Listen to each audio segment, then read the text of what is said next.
Hey everybody, David here, and today I want to talk about Miss Marvel Episode 2, Crushed.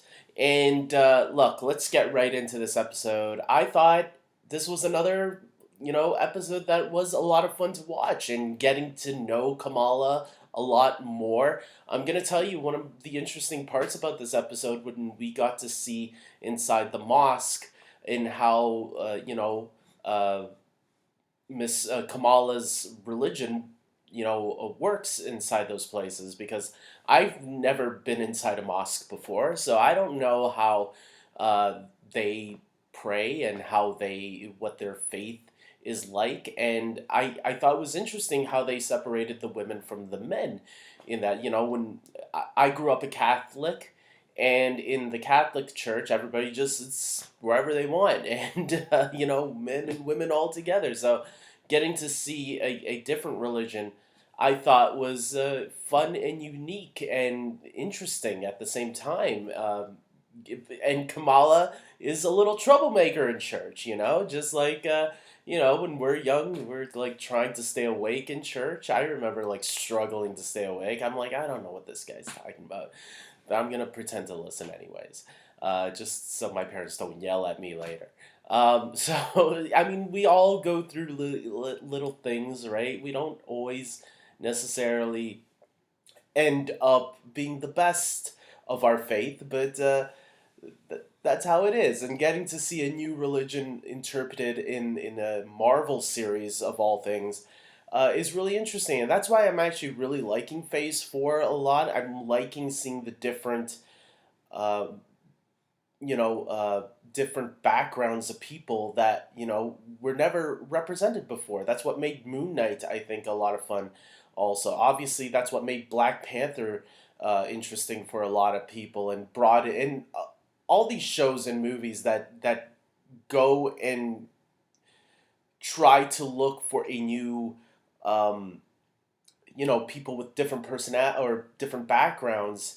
It allows new fans to come into these type of things. So yeah, I really did think it was really cool getting to learn about Kamala and her background and her heritage in this episode a lot.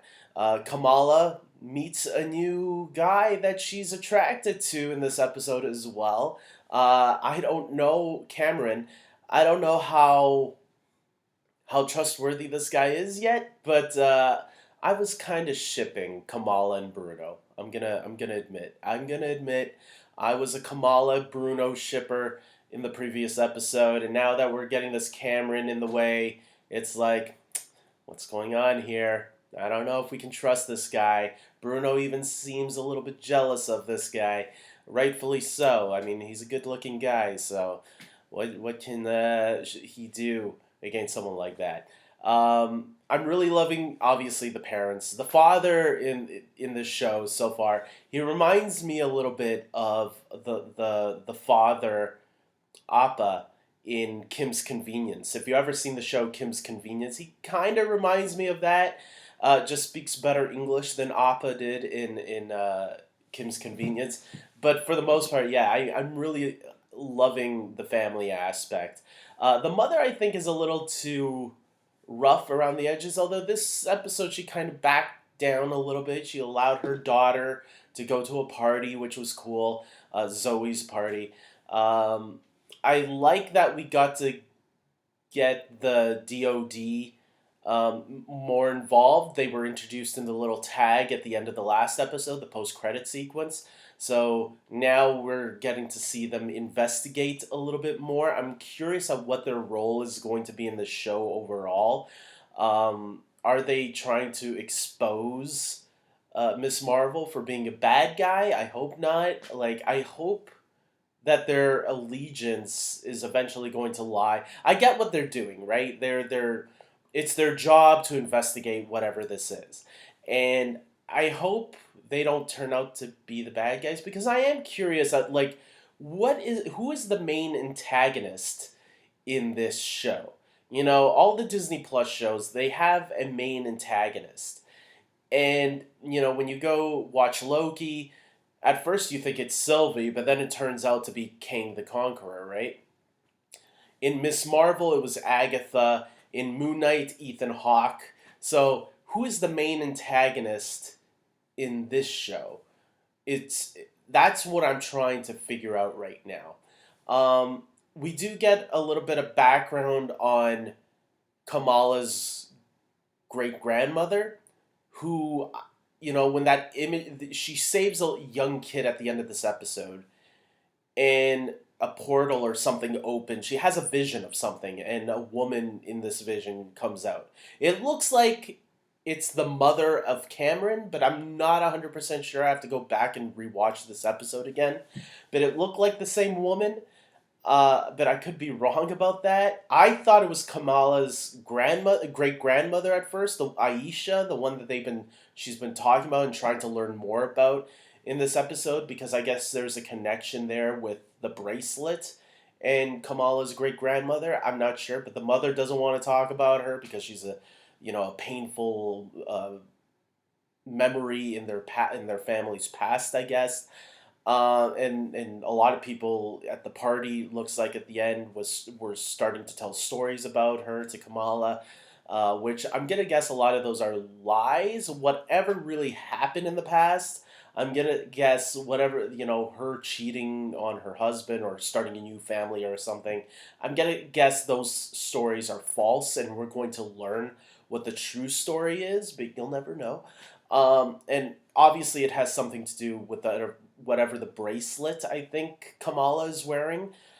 Um, and Yeah, I think that's all. I really did enjoy the stuff where in the beginning where she was learning to use her powers and all that, but obviously she's not a pro at it yet because she let that kid fall. She's lucky the kid didn't kill himself. So, but other than that, yeah, it was a really good episode, and I'm looking forward to seeing the next episode, especially what happened there at the end when she ran into Cameron and I guess his mother, right? Because he said, "Let me introduce you to my mother" or something like that. Um, so yeah, there's not much for me to really add other than it was a really enjoyable episode, and I'm really loving this. I think Iman Vellani is doing a terrific job. She had so much energy in this episode, specifically into the scene where she's like lip syncing the song and dancing and all that. I really loved that. I thought she definitely has an energy of a young person, and obviously that's what she needs. So getting to see her have this much fun is really enjoyable and just made me smile the entire time. And I'm looking forward to more. So that's all, guys. This was a really good episode. So far, so good. The series is going in the right track. And I'm curious to see where it's going. Maybe they don't have an antagonist. I think every superhero show, has an antagonist. It's just this show hasn't revealed that character yet, or who that character is going to be. For all I know, maybe the rest of the series is just her going on like rescue missions and saving people and stuff. Maybe there is no antagonist. We'll have to wait and see. So with that being said, I hope you guys like this video. Please comment below. Tell me your theories and thoughts. Because I don't really have none right now because I don't know this character very well. I've heard of her, but I don't know anything about the comics and the source material. So I'm curious on anybody that knows more than me. Who do you think the villain is going to be in this show? Is there going to be one? Maybe not. I'm curious. So with that being said, comment below. I hope you guys like this video. Please subscribe to my channel. And until next time, take care.